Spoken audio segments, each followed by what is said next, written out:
Assalamualaikum warahmatullahi wabarakatuh. Bersama saya Abdul Munthalib di channel ABM Insight dalam program Speak Up.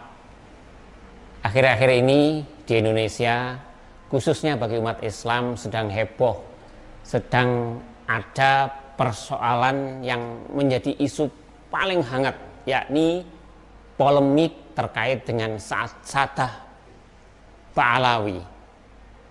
Persoalan nasab Ba'alawi yang itu ujungnya adalah menyebut para habaib di Indonesia ini tidak tersambung dengan Nabi Muhammad SAW. Artinya nasabnya itu tidak bersambung. Ini hasil tesis atau kajian penelitian dari Kiai Imaduddin dari Banten. Berawal dari tesis itulah maka terjadi polemik, terjadi pro dan kontra di kalangan umat Islam. Ada yang sepakat dan ada yang tidak sepakat. Siapa yang benar dan bagaimana sih sebenarnya nasab sadah Ba'alawi ini, dan bagaimana kita sebagai umat Islam menyikapinya supaya persoalan ini tidak sampai menjadikan umat Islam menjadi pecah, tidak sampai membuat perselisihan, konflik di internal umat Islam. Karena itu saya mendapatkan penjelasan secara langsung dari Kiai Haji Lutfi Basori, pengasuh Pondok Pesantren Ilmu Al-Quran Singosari Malang. Beliau punya kompetensi karena juga cukup lama mondok di Mekah, dan beliau adalah murid dari Sayyid Alwi Al-Maliki, Sayyid Maliki dari Mekah. Karena itu kita simak bersama bagaimana penjelasan detail tentang nasab Ba'alawi yang sedang berkonflik atau yang sedang dipersoalkan ini. Kita simak bersama.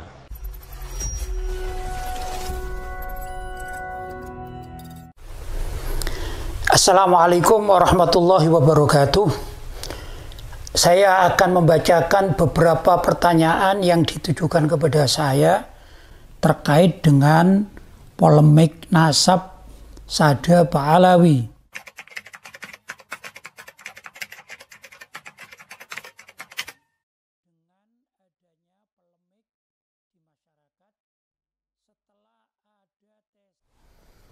Kalau saya menanggapinya bahwa saya sedih dengan adanya polemik nasab ini, dan saya merasa bahwa umat Islam yang memang sejak zaman dahulu kala ya, bahkan sampai detik ini itu ada orang-orang di luar Islam yang menciptakan grand design untuk menghancurkan Islam, baik itu dari luar maupun dari dalam. Kalau dari luar otomatis yaitu dari orang-orang pembenci Islam, dari kalangan orang-orang kafir, sedangkan yang dari dalam adalah berhasilnya orang-orang di luar Islam untuk membuat gaduh di kalangan umat Islam dengan berbagai macam cara. Dan kalau kita di Indonesia ini sudah berjalan sekian lama, hanya saja akhir-akhir ini bagaimana kegaduhan di kalangan umat Islam itu diciptakan lewat polemik nasab sadah Ba'alawi. Itu pandangan saya.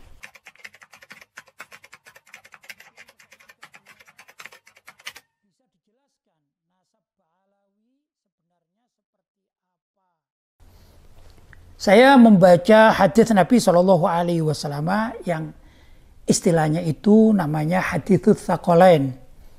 Nabi SAW bersabda, "Taraktu fikum ats-tsaqalaini ma in tamassaktum bihima lan tadillu kitaballah wa itrati ahla baiti."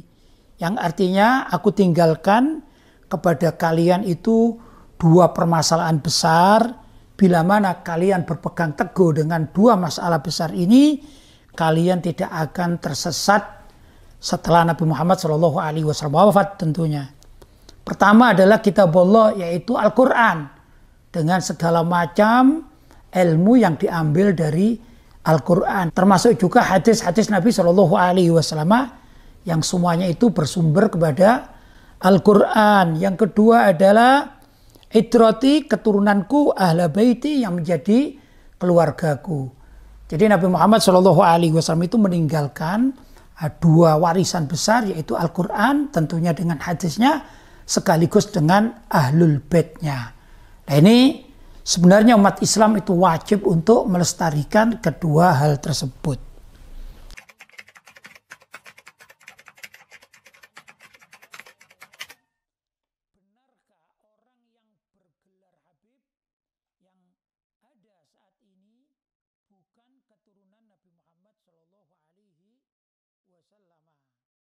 Tanggapan saya bahwa para ulama Ahlussunnah wal Jamaah dunia, bahkan juga para pendiri NU, mereka bersepakat bahwa Sada Ba'alawi ini termasuk keturunan dari Nabi Muhammad SAW tanpa ada satupun yang menyelisihi.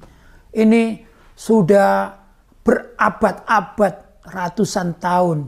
Ini tidak ada yang menyelisihi. Kalau sekarang ada yang menyelisih dari pendapat para ulama-ulama salaf yang terdahulu, ya ini kan ada nuansa grand design dari pihak lain untuk mengobok-ngobok umat Islam dengan berbagai macam problematikanya, paling tidak dengan tuduhan-tuduhan seperti yang ditanyakan, yaitu apakah Sada Ba'alawi yang selama ini diyakinin sebagai keluarga dan dzurriyyah Nabi Muhammad SAW termasuk benar atau tidak. Ini tiada lain pengaruh grand design dari orang-orang di luar Islam yang punya skenario untuk mengobok-ngobok umat Islam dari dalam.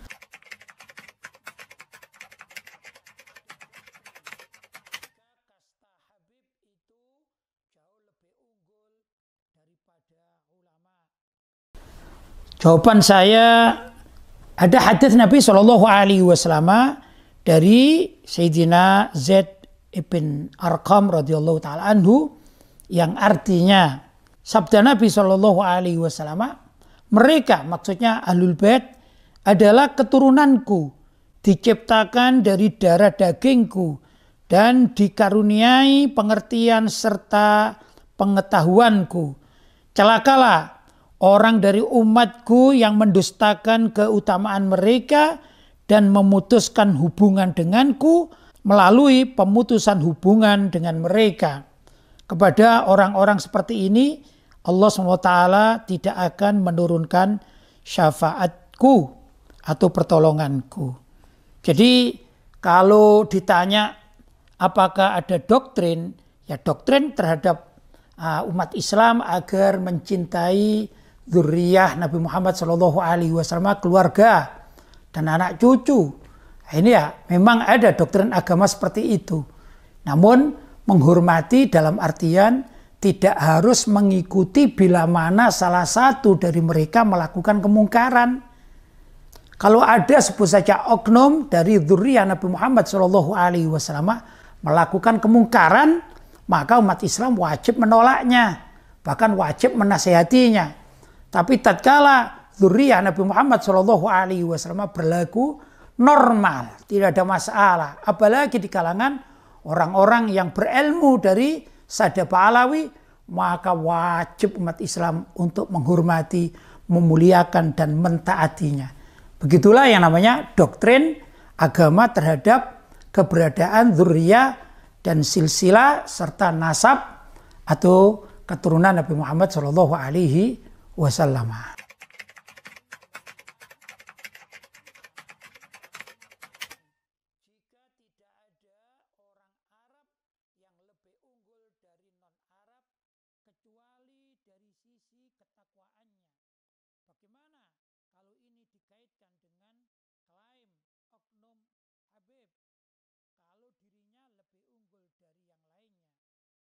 Kalau ada klaim seperti demikian, jawaban saya sama-sama sebenarnya antara para ulama dengan para habaib itu sama-sama unggul. Jadi tidak ada mana yang lebih unggul karena dari sisi satu sebab saja.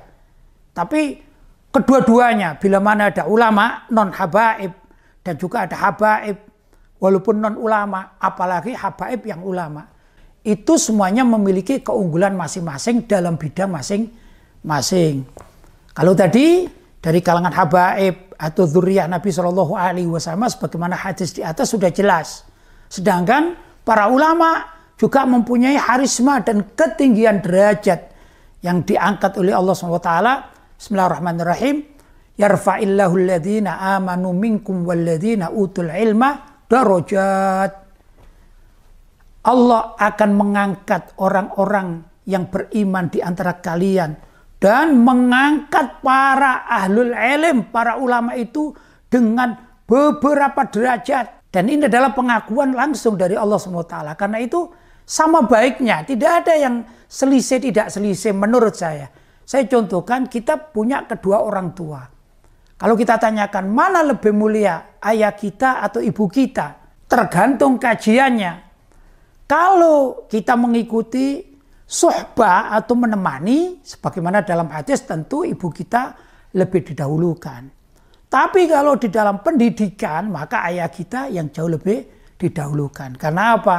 Pemikiran seorang bapak itu jauh lebih konsisten sebagai orang laki-laki dari pemikiran seorang ibu. Maka di sini tidak bisa kita memilah-milah mana yang harus dipilah, mana yang harus dihormati, satu dihormati, satu tidak dihormati dari kalangan kedua orang tua. Dua-duanya wajib dimuliakan, dua-duanya wajib dihormati. Demikian juga di kalangan para ulama dan juga sada ba'alawi atau kalangan habaib. Dua-duanya wajib ditaati, dua-duanya wajib dimuliakan, dua-duanya wajib dihormati. Kecuali kalau ada ulama, orang mengatakan ulama, tapi hakikatnya ulama su, ulama yang mengajak kepada neraka. Demikian juga kalau ada oknum habaib, misalnya ini, mengajak kepada neraka. Maka dari oknum ulama yang buruk atau su tadi maupun oknum habaib dzurriyyah Nabi yang su juga, ini harus kita lawan dalam artian kita dudukkan permasalahannya, jangan sampai diikuti oleh umat Islam. Karena bagaimanapun juga kebenaran itu ada pada syariat Islam, bukan pada person-person antar baik itu ulama yang ada di kalangan non habaib maupun juga ada orang di kalangan habaib. Bila mana melanggar aturan syariat wajib ditentang. Begitu kurang lebih.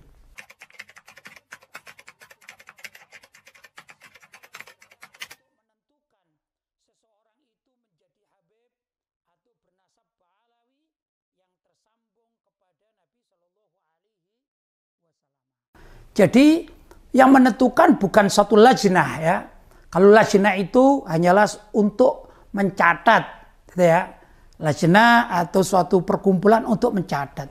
Tapi yang menentukan itu adalah sah tidaknya suatu perkawinan dari seseorang dengan istrinya yang orang itu mempunyai orang tua atau kedua orang tua. Yang kedua orang tuanya itu mempunyai orang tua lagi yaitu kakeknya. Demikian disaksikan oleh masyarakat dengan masyhur atau dalam bahasa istilah pernasapan istishhar bainal nas, yaitu terkenal di antara manusia atau orang-orang. Itu yang dipegang dan juga pendapat para ulama salaf Ahlussunnah wal Jamaah.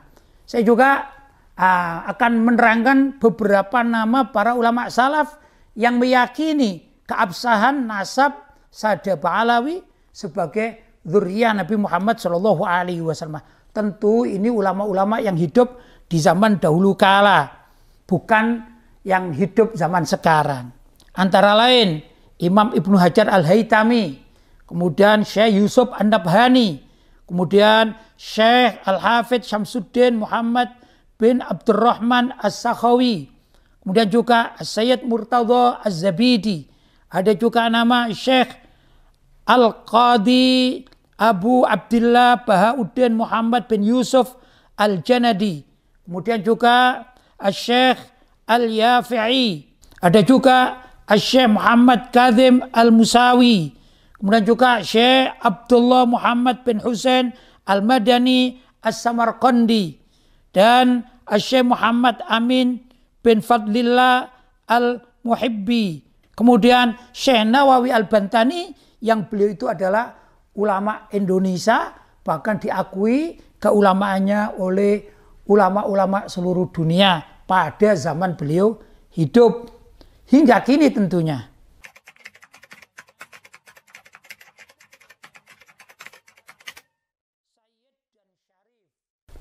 Saya jawab, Habib, Syarif, Sayyid ini sinonim atau sama saja artinya. Dan ini panggilan khusus bagi keturunan Nabi Muhammad SAW. Bedanya hanya penggunaan bahasa di beberapa negara. Kalau panggilan Habib ini masyhur di Yaman dan di Asia Tenggara seperti Indonesia, Malaysia, Singapura, dan lain sebagainya. Adapun panggilan Sayyid ini terkenal di wilayah Mekah dan sekitarnya atau juga Mesir dan lain sebagainya. Kemudian panggilan Syarif ini masyhur di negeri Maroko atau Maghribi dan sekitarnya. Ini sama saja sebenarnya panggilan-panggilan yang ada di kalangan ulama-ulama di Indonesia. Tergantung dari daerahnya. Kalau kiai itu panggilan yang familiar bagi warga Jawa. Kalau tuan guru ini panggilan di Sumatera. Kalau Gus kembali lagi pada masyarakat Jawa. Lora ini masyarakat Madura. Kemudian Mama ini juga masyarakat Banten. Abati sebagian ini digunakan oleh orang-orang Sunda atau Banten. Abi atau Abu ini masyhur di kalangan orang-orang Aceh dan sebagainya. Ini sekedar penghormatan bagi orang-orang yang memang perlu untuk dimuliakan karena ilmunya, karena nasabnya dan lain sebagainya.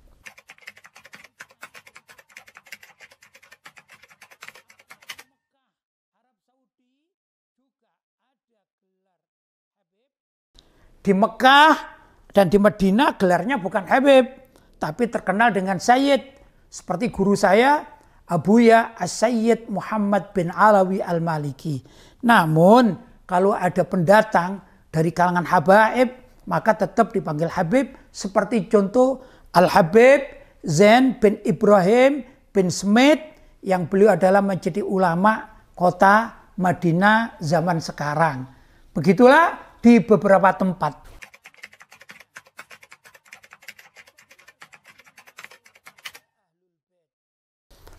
Kalau ditanya apakah benar, tentu kita harus yakin ada. Karena sesuai dengan sabda Nabi. Dan ini juga termasuk mukjizat Nabi SAW. Sebagaimana juga Al-Imam Al-Munawi di dalam kitab Faidul Qadir disebutkan satu hadis. Nabi Muhammad SAW bersabda, kullu sababin wa nasabin munqati'un yaumal qiyamah illa sababi wa nasabi. Yang artinya setiap sebab dan nasab itu semuanya munqati', terputus pada hari kiamat kecuali sabab dan nasabku, kata Nabi SAW. Sebagian riwayat mengatakan nasabi wa sihri, yaitu nasab keturunan, dan sihri adalah ikatan pernikahan, yaitu orang kita mengatakan besan. Nah itu pun akan dijaga oleh Allah SWT. Berkata Imam Ad-Dailami, as-sabab huna al-wuslah wal mawaddah. Yang namanya sabab itu adalah al-wuslah, ikatan, wal mawaddah dan kecintaan. Fa kullu ma yatawassalu bihi ila syai' anka fa huwa sababun. Segala sesuatu yang bisa menyambungkan hal itu kepada dirimu, maka itu adalah sebab. Wakila as-sabab yakunu bitazwiji. Ada juga yang mengatakan sebab itu karena ikatan pernikahan. Adapun wan nasab bil wiladah. Kalau nasab ini murni garis keturunan karena adanya kelahiran, dan itu pun disyaratkan oleh para ulama dari jalur laki-laki. An-nasab qad yakunu al-murad bihi intisabu ummatin Nabi sallallahu alaihi wasallam ilaihi yaumal qiyamah. Sebagian ulama mengatakan nasab itu juga adalah intisab, pengakuan umat Nabi Muhammad sallallahu alaihi wasallam kepada beliau sallallahu alaihi wasallam kelak di hari kiamat. Kemudian pertanyaan berikutnya, apa hikmah dibalik muncul isu nasab Ba'alawi yang dikatakan terputus dari Nabi Shallallahu Alaihi Wasallam? Saya menjawab ini kerugian besar, bahwa potensi umat Islam akan tercabik-rabik, terutama di Indonesia. Ketentraman negara yang juga terawan terganggu, padahal sudah ratusan tahun ya, umat Islam di Indonesia ini tidak membahas hal-hal yang seperti ini, sehingga menyatu dalam perjuangan. Kalaupun ada perbedaan-perbedaan yang sifatnya organisasi, itu no problem, memang harus demikian adanya. Tapi ini kan bukan itu, hanya urusan nasab dijadikan sebuah polemik yang besar. Nah, ini merugikan umat Islam ini, karena umat Islam tidak bisa berkonsentrasi kepada dakwah-dakwah yang lainnya. Begitu. Adapun kalau dikatakan hikmahnya, saya berharap mudah-mudahan semua pihak wajib introspeksi diri, bahwa berjuang untuk persatuan umat Islam jauh lebih mulia daripada hanya sekedar bicara nasab yang semestinya menjadi domain pribadi masing-masing dan keluarganya masing-masing.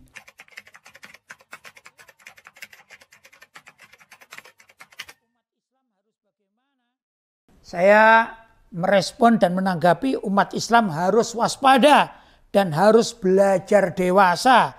Jangan terpengaruh hiruk pikuk yang tidak bermanfaat. Jangan hanya karena iri, benci, hasut, kemudian membesarkan sesuatu yang tidak perlu dibesar-besarkan. Seperti adanya kelompok minoritas yang berebut pangkat, berebut nasab, rebutan panggilan nama.